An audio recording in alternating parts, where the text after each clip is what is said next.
Today we're checking out a modified TubeScreamer with the modifications coming from the man who started it all, Susumu Tamura.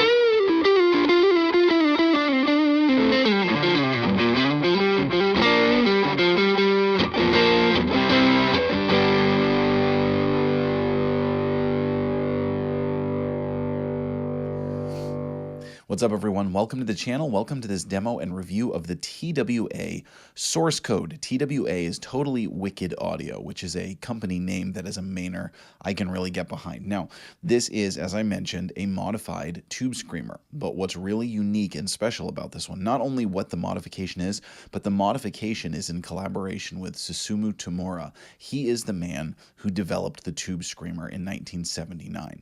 Now, on its surface, it's a really high-quality TubeScreamer using very, very specific op-amp parts that really make this one of the best-sounding TubeScreamer circuits out there. Now, I've actually played and reviewed a number of pedals like this from other companies that had the same idea, studied old TubeScreamers, kind of found the best ones and tried to figure out what it was that made them unique. It was usually a specific op-amp chip. This one is different, though, because this one also adds in the really unique byte control. You've got your standard drive, tone, and level, but you've also got byte. Now, you look at that and you might just say, like, oh, what does that add? Some presence, some edge to your note. It's actually a really cool modification. And it has a unique historical significance to it also. What it does is if you've got the byte rolled off, it really sounds like your classic TubeScreamer tone. The more you roll it up, it's going to adjust the harmonics, and when you get it really high, it's actually going to bring you from symmetrical clipping to asymmetrical clipping. This is where I say it's kind of historically unique and significant. When the TubeScreamer was developed in 1979, it was a symmetrical clipping pedal. It was developed by Maxon and then licensed to Ibanez.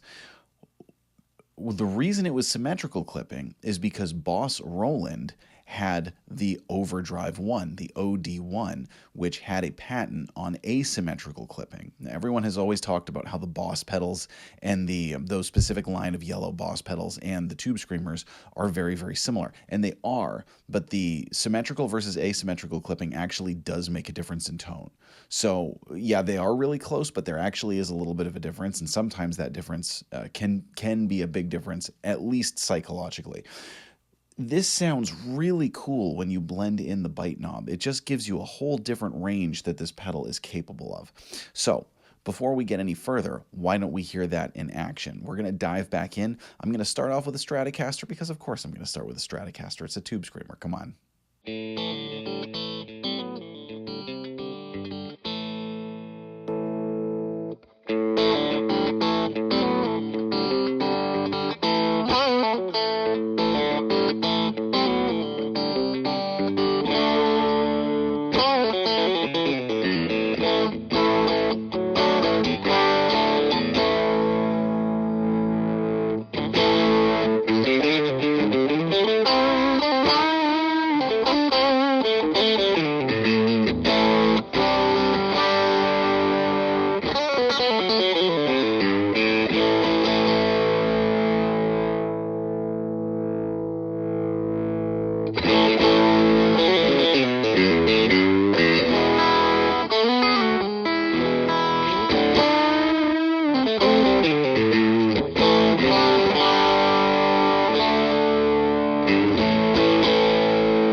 All right, now let's hear how it reacts to humbuckers and give it another run through.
All right, everyone, so this is the source code from TWA. Now, I also want to mention I'm powering this up today using a power adapter from TWA. It's the Power All Eco adapter.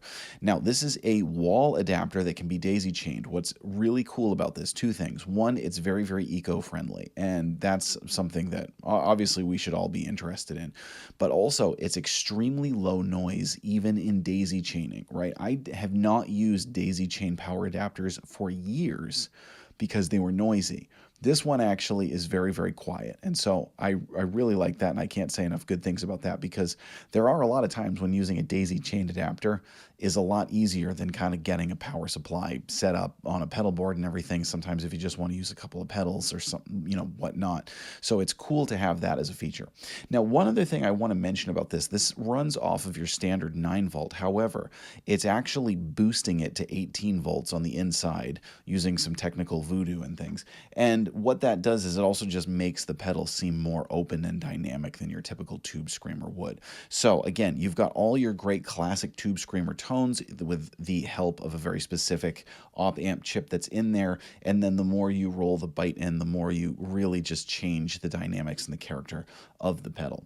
Now, I do want to say a huge thank you as well to TWA for sending this over to me. This was a sponsored review. So I'm going to link below to where you can check this out. Please let us know what you think. I'm Jack Fossett. Remember to like, share, and subscribe, and we'll see you next time.